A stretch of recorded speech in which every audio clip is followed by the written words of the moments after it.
Hello friends, आपका study with Kiran YouTube channel में स्वागत है। आज जो हम टॉपिक डिस्कस कर रहे हैं एटीटी छाट पेंटिपोस्ट से रिलेटेड, वो मैथ का टॉपिक है। वो हमारा पिछला जो टॉपिक चल रहा था ट्रायंगल, क्वाड्रिलेटरल, सर्कल, उसी से रिलेटेड है। उसी का जो लास्ट पार्ट आज हम डिस्कस कर रहे हैं, उसके अंदर हमने ट्रायंगल देख ली थी, सर्कल के पार्ट्स देख लिए थे, क्वाड्रिलेटर के बारे में भी देख लिया था ना। तो आज हम उससे रिलेटेड कुछ जो फैक्ट्स है वो डिस्कस करेंगे, फिर हमारा ये चैप्टर कंप्लीट हो जाएगा। फिर जो हमारा एरिया वाला चैप्टर है ना, वो दो चैप्टर हम इकट्ठा कंबाइन करेंगे, ये रोज फार्मूला वाला और दूसरा जो नॉर्मल एरिया वाला, area of quadrilateral and triangle वाला, उन दोनों को कंबाइन करके कर लेंगे।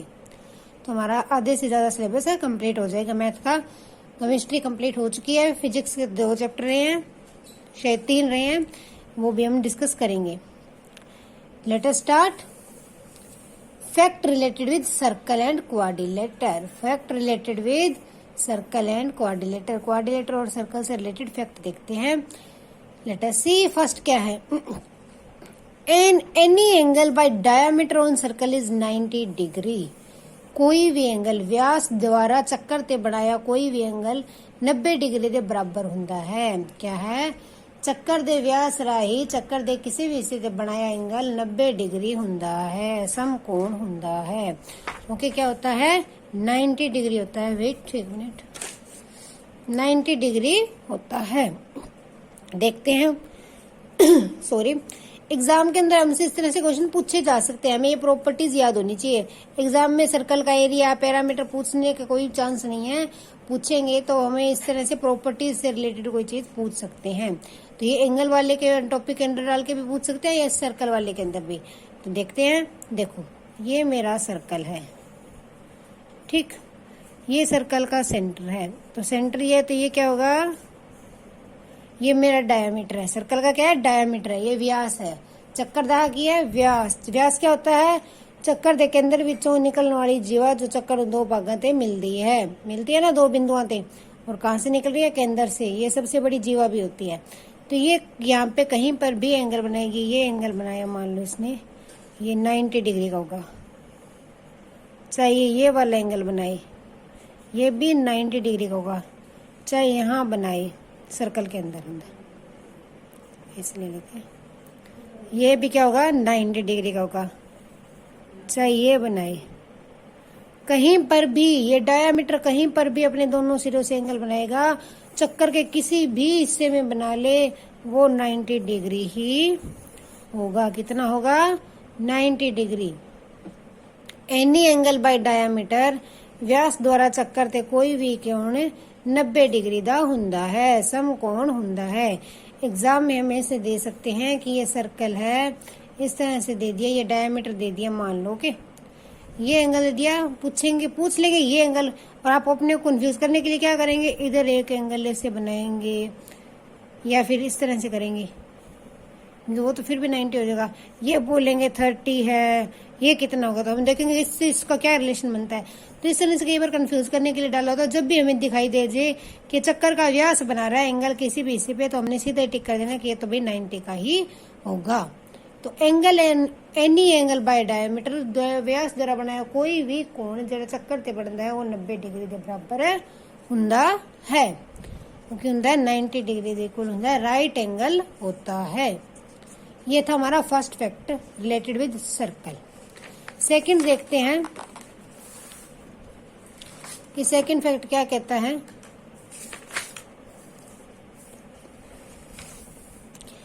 एनी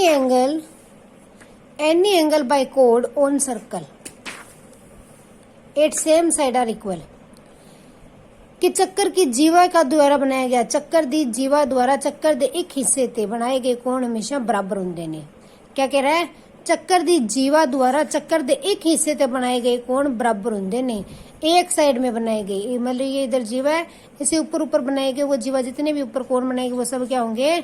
इक्वल होंगे। देखते हैं कैसे। ये देखो, ये मेरा सर्कल है, ये मान लेते हैं इसका सेंटर है, मान लो ये वाली कोड है, ठीक। ये जो एंगल बना रही है, ये बनाया एक एंगल, दूसरा एंगल इसने ये वाला बनाया, ठीक।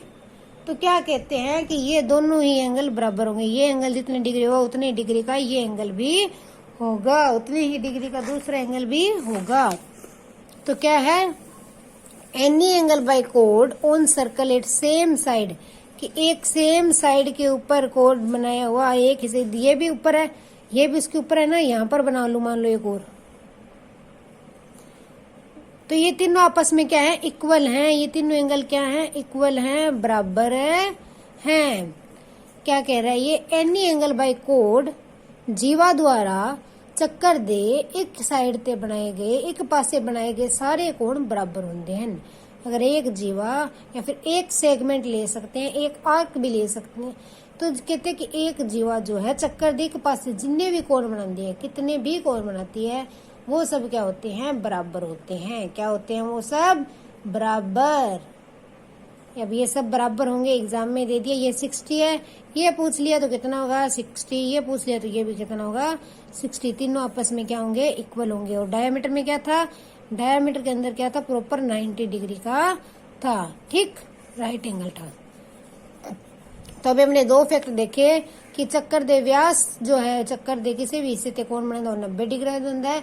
चक्कर दी जीवा, चक्कर दे एक पासे ते बनाए कोण बराबर होंगे ने। चक्कर दी जीवा राही, चक्कर दे एक पासे बनाए गए, जीवा दे एक पासे बनाए गए कोण बराबर होंगे हैं। सारे कोण आपस में क्या होते हैं, इक्वल होते हैं। तो ये हमारा सेकंड फैक्ट था, ठीक। अब थर्ड देखते हैं, angle on centre is double of other angle by same segment, कि चक्कर के केंद्र पे कोई कोण बनता है, वो चक्कर के बाकी हिस्सों पे उसी सेगमेंट के द्वारा बनाए गए, उसी खंड के द्वारा बनाए गए कोणों का दुगुना होता है। क्या होता है, उसी खंड के द्वारा बनाए गए कोणों का दुगुना होता है। इसको देखते हैं एग्जाम्पल से। मान लो ये मेरी एक सेगमेंट है, ये यहाँ से यहाँ तक का, ठीक, जैसे कोड लेते थे उसी तरह से सेगमेंट, नीचे लाइन नहीं लेते अपन। मान लो ये सेंटर को दोबारा बनाते हैं,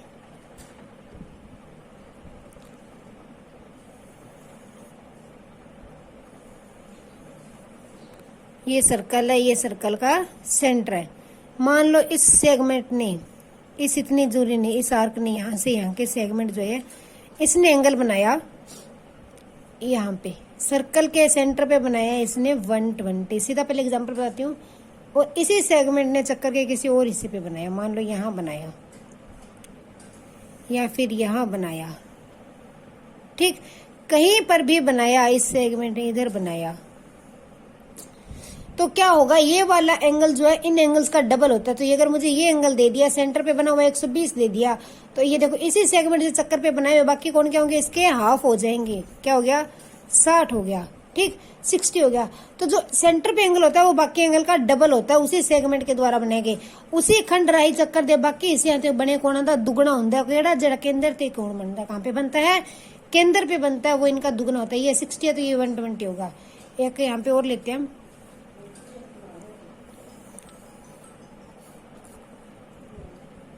ठीक,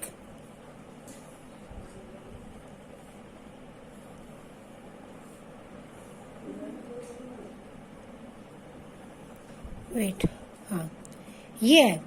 अगर मुझे कह दे ये एंगल आपका 47 है, ये मुझे 47 दे दिया, तो ये सेंटर पे एंगल बनेगा वो कितना होगा, ये पूछ ले।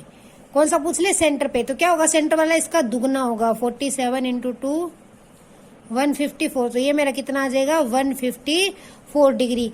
कि कोई भी सेम सेगमेंट सेंटर पे एंगल बनाती है ना, वही सेगमेंट बाकी हिस्सों पे कौन बनाती है, उसका क्या होता है, दुगना होता है। बाकी हिस्सों पे बड़े कोण का क्या होता है, दुगना होता है। क्या होता है, बाकी हिस्सों पे बने कोण का दुगना। Angle on centre, angle on centre is double of other angle by same segment, ठीक, कि उसी सेगमेंट के द्वारा बाकी बनाए गए कोणों का दुगना होता है। एंगल ऑन सेंटर को केंद्र पे बना कोण चक्कर के बाकी हिस्सों पे बनाए कोणों का दुगना होता है। क्या होता है, दुगना होता है। यहाँ ये वाला अगर 40 है तो ये 80 होगा, ये 60 है तो ये 120 होगा, ये 50 है तो ये 100 होगा, ठीक। और अगर ये 100 है तो ये इसका हाफ हो जाएगा, उल्टा करेंगे तो हाफ हो जाएगा ना, वो तो ऑब्वियस है। तो क्या है, angle on centre is double of other angle by same segment, कि चक्कर के बाकी हिस्सों पे कोण बनाएगा उसी सेगमेंट के द्वारा उनका दुगना ये वाला होता है। ठीक, ये प्रॉपर्टी डायमीटर पे भी लगती है ना। देखो एग्जाम्पल आपको ट्राई करके देखते हैं ना, देखना चाहिए हमें एक से एक्सपेरिमेंट डायमीटर पे लगती है क्या। ये भी एक तरह से सेगमेंट, ये इतना मान लो ये सेंटर है, डायमीटर बाकी हिस्सों पे क्या बनाता है 90, और 90 का दुगना कितना होता है 180, तो सेगमेंट यहाँ पे क्या बना 180 बना ना, 180 है ना। हाँ, तो ये देखो ये प्रॉपर्टी लागू होती है इसके ऊपर भी, कि जो भी चक्कर के केंद्र पे बनेगा कोण उसी चीज के द्वारा चक्कर के बाकी हिस्सों पे बनाए कोण उसके हाफ होंगे, या फिर चक्कर वाला कोण उस बाकी कोणों का दुगना होगा। ठीक, angle on centre is double of other angle by same segment. अभी तक हमने 3 फैक्ट देखे। फर्स्ट क्या देखा, डायमीटर 90 डिग्री का बनाता है। सेकंड फैक्ट क्या देखा कि कोई भी कोड है अगर एक साइड के अंदर जितने भी एंगल बनेगी सेम बनाएगी। थर्ड क्या देखा कि एंगल ऑन सेंटर जो है डबल होगा other angle by same segment, कि जो ये वाला कोण है ये बाकी चक्कर के बाकी हिस्सों पे बने कोणों का क्या होगा दुगना होगा। नेक्स्ट फैक्ट देखते हैं क्या है। Next, if two line from exterior point cut this circle, क्या है कोई भी 2 लाइन एक सेम एक्सटीरियर पॉइंट से इस पॉइंट से सर्कल को कट कर रही है, मान लेते हैं ये P है, ये A है, ये B है, ये C है, ये D है। ओके, तो क्या होगा फिर, क्या होगा हमारे पास अगर इस तरह से एक सेम पॉइंट से 2 लाइन इंटरसेक्ट कर रही है, तो P of A into P of BB is equal होगा PC इंटू PD।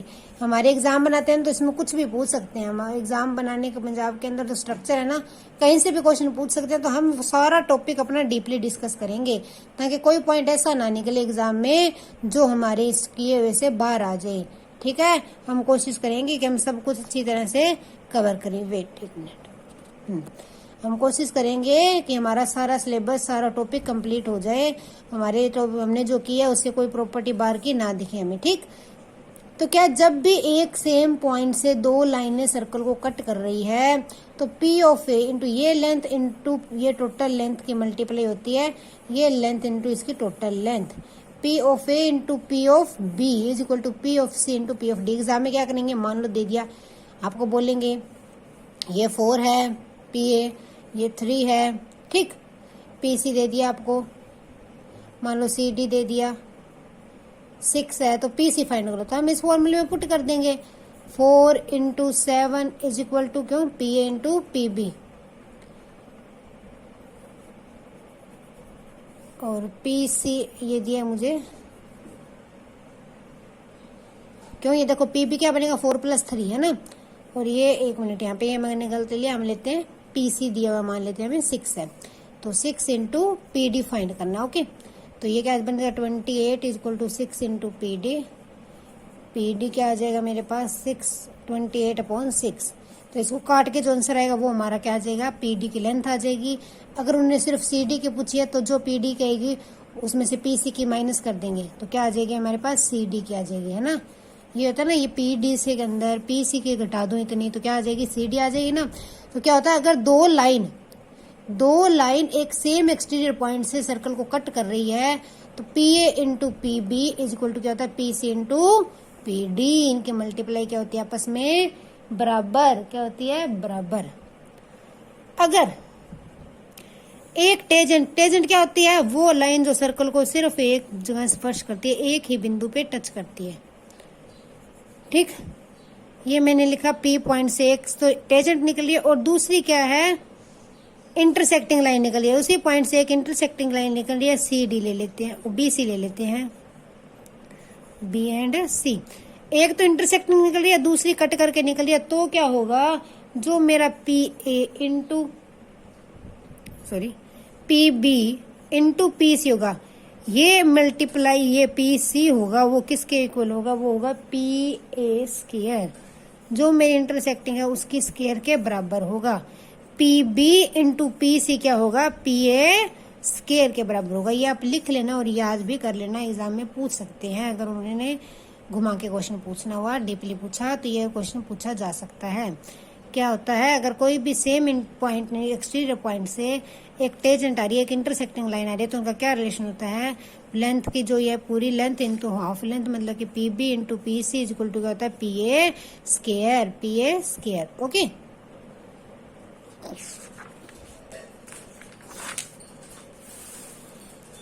तो जो सर्कल के रिलेटेड फैक्ट थे वो तो थे इतने ही। ओके, हाँ एक फैक्ट शायद और रह गया, वो भी मैं आपको बता देती हूँ, अभी याद आया मुझे आपको कराते कराते, कि सेम पॉइंट से टेंजेंट निकल रही है, शायद करा दिया पता नहीं, पिछले में करा दिया तो पता नहीं।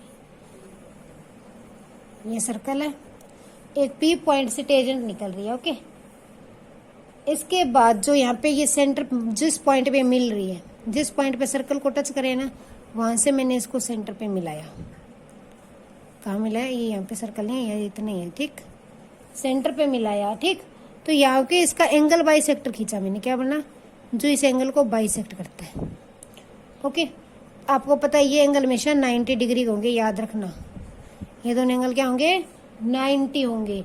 जहां पे भी टेंजेंट टच करती है वो पॉइंट जब जो सर्कल के सेंटर के साथ क्या बनाता है, 90 डिग्री का एंगल बनाएगा। कितना बनाएगा, 90 डिग्री का एंगल बनाएगा। ठीक, तो जो एंगल ए पी बी और ए ओ बी है वो बराबर होंगे।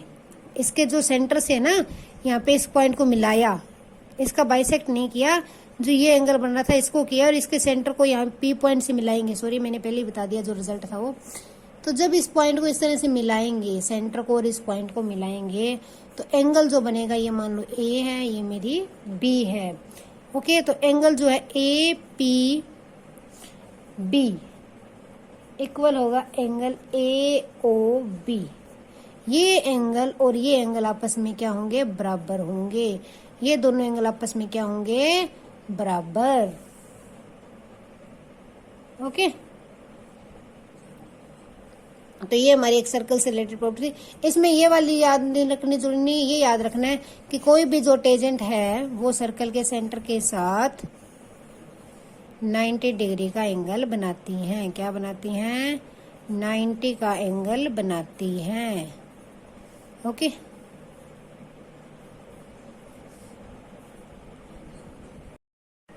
सॉरी मैंने यहाँ पे ये गलत लिख दिया, एक मिनट, अब देखा मैंने, दोबारा बताती हूँ आपको। ये 90 डिग्री होते हैं, देखो ये टेंजेंट निकल रही है, इनके बीच में ये सर्कल है। ओके, ये सर्कल का सेंटर, जब सर्कल के सेंटर को, जो ये यहाँ पे सर्कल के सेंटर पे एंगल बनाएंगी, जब सर्कल के सेंटर उनके इस पॉइंट को मिलाते हैं, टेंजेंट के सेम पॉइंट को मिलाते हैं ना, तो ये जो लाइन निकलती है ना, इनको बाइसेक्ट करती है। सर्कल के इस एंगल को भी बाइसेक्ट करेगी और इसको भी बाइसेक्ट करेगी। मतलब कि ये एंगल मैंने वहां पे ओ पी ओ डालना था, ये सेंटर सी ले लेते हैं, चलो ये बी है। तो angle A P C is equal to होगा एंगल बी पी सी। ये एंगल और ये एंगल आपस में बराबर होंगे। देखो ये बराबर भी कैसे होंगे, हम प्रूव भी करके दिखाते हैं आपको।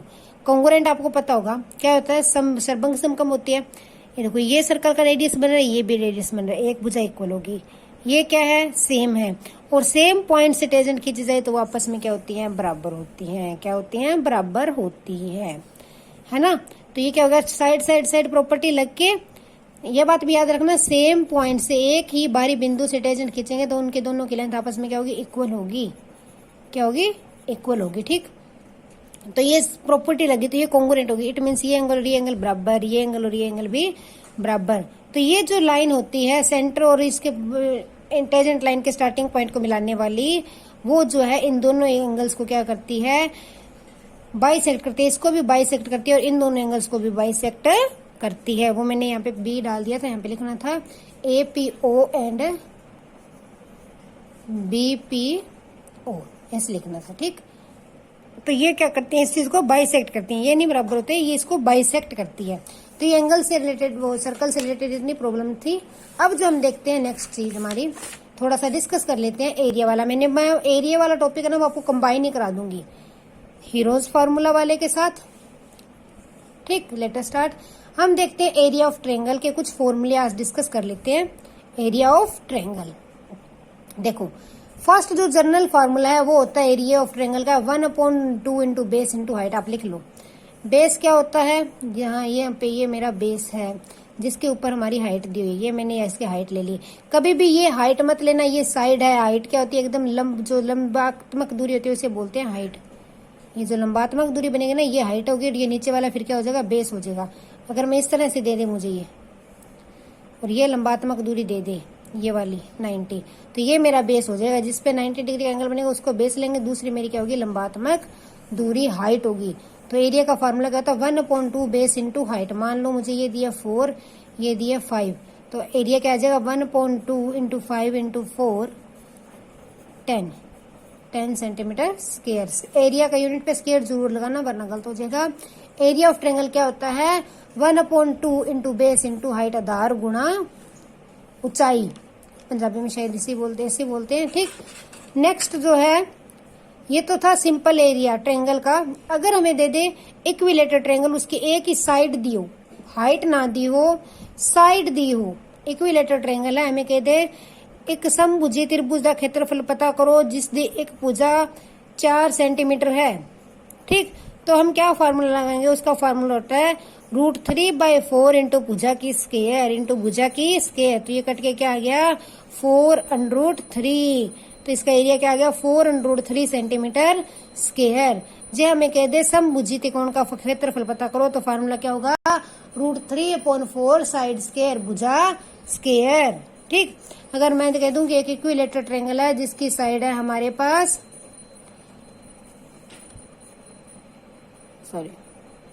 जिसकी साइड हमारे पास दी हुई है √3, इसका एरिया फाइंड करो, तो क्या लगाएंगे, √3/4 इंटू √3 की स्क्वायर, √3 इंटू √3। तो ये क्या आ जाएगा, 2 है तो रूट कैंसिल हो गया, 3√3/4 सेंटीमीटर स्क्वायर, ठीक। तो इस तरह से एरिया ऑफ ट्रायंगल इक्विलेटर का हम निकालते हैं जब हमें एक ही भुजा दी होती है। क्या दिया होता है, सिर्फ और सिर्फ एक ही भुजा दी होती है, ओके। अब देखते हैं 2 साइड एंड 1 एंगल। अगर हमें इस तरह से दे दे, हाइट ना दे, हाइट देंगे तो वो वाला फार्मूला लगा देंगे 1/2 इंटू बेस इंटू हाइट, वो तो इजी है। अगर हाइट ना दे तब साइड दे, तब क्या करना है। अगर हमें 2 साइड दी और एक एंगल दिया हो, क्या दिया हो, 2 साइड और एक एंगल दिया हो। देखो एक त्रिकोण है जिसकी भुजा 4 सेंटीमीटर, दूसरी 5 सेंटीमीटर, देखो कोण 60 डिग्री है, तो इसका क्षेत्रफल पता करो। तो क्या फार्मूला होता है, 1/2 इंटू साइड, दोनों साइड की multiply into sine of theta, sine theta. तो ये क्या बनेगा, 1/2 गुणा 4 गुणा 5 इंटू साइन 60। ये वैल्यूज हम जब त्रिकोणमिति करेंगे तब याद कर लेंगे। साइन 60 कितना होता है, √3/2, हाँ √3/2। तो ये कट गया 10, 5। तो क्या आ गया, इसका एरिया क्या आ गया, 5√3 सेंटीमीटर स्क्वायर, 5√3 सेंटीमीटर स्क्वायर। कब, जब हमें 2 साइड और एक एंगल दिया हो। अगर 2 साइड और एक एंगल दिया तो फार्मूला क्या होता है, 1/2 into side sine theta, side into side sine theta, okay. एक चीज और जो इनमें कॉमन होती है, अगर हमारी 2 ट्रायंगल है, अगर 2 ट्रायंगल का बेस सेम है, क्या सेम है, बेस सेम है, और दोनों सेम पैरेलल लाइंस के बीच में बन रही है। सॉरी, इसको मैंने थोड़ा बड़ा ले लिया। दोनों क्या है, मान लो ये इस तरह से, ये दोनों सेम पैरेलल लाइन के बीच में बन रही है। ये दोनों मान लेते हैं पैरेलल लाइन है, 2 parallel line, same parallel line और सेम बेस पे, बेस के इनका सेम है। इस तरह से कोई भी ट्रायंगल बने, किस तरह से, सेम बेस पे आधार सेम हो और 2 समांतर रेखाएं समान समांतर रेखाओं के बीच में हो, कि इन दोनों समांतर रेखाओं के बीच में होगी ना, तो उन दोनों का एरिया बराबर होगा, उन दोनों का एरिया क्या होगा, बराबर होगा। तो इसमें देखो triangle ABC, area of ABC equal होगा एरिया ऑफ BCD। तो इन दोनों का एरिया आपस में क्या होगा, बराबर, क्या होगा, इक्वल होगा। तो आज हमने क्या डिस्कस किया, हमने सर्कल से रिलेटेड और कुछ फैक्ट देखे कि कौन कौन से फैक्ट है, कुछ प्रॉपर्टीज देखी, फिर जो हमने ट्रायंगल के एरिया निकालने का फॉर्मूला सीखा। क्या सीखा कि ट्रायंगल का एरिया किसके इक्वल होता है। कल जो हम हीरोन्स फॉर्मूला वाला को चैप्टर करेंगे कंप्लीट, ओके। आपको अगर कोई भी लगे कि हमारा ये टॉपिक रह गया या ये टॉपिक आपने करा दिया, इसके अंदर ये पार्ट रह गया, तो आप मुझे कमेंट करके बता देना, वो मैं आपको करा दूंगी। अगर आपको कहीं पे भी कोई डाउट हो तो आप मुझे कमेंट कर सकते हैं, मैं उसका रिप्लाई जरूर करूंगी। Please keep up supporting me. Video को लाइक एंड शेयर जरूर करें।